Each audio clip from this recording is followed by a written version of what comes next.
Tiče odprave elementarnih nesreč je tudi v tem primeru podobno, kot je sicer na osnovi zakonov, ki jih imamo, prihaja do tega zamika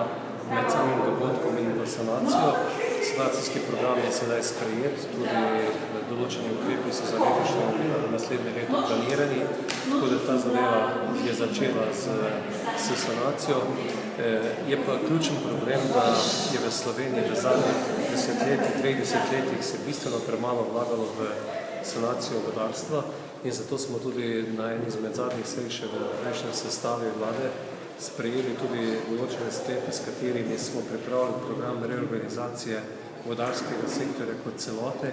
in pa prepotreben program za sanacijo poplavnih območij. V Sloveniji je približno 61 določenih in ko smo potegnili skupaj potrebna sredstva, je teh sredstev nekje med 500 in 600 milijonov evrov. Zato so se tudi že začeli pogovori z Evropsko investicijsko banko,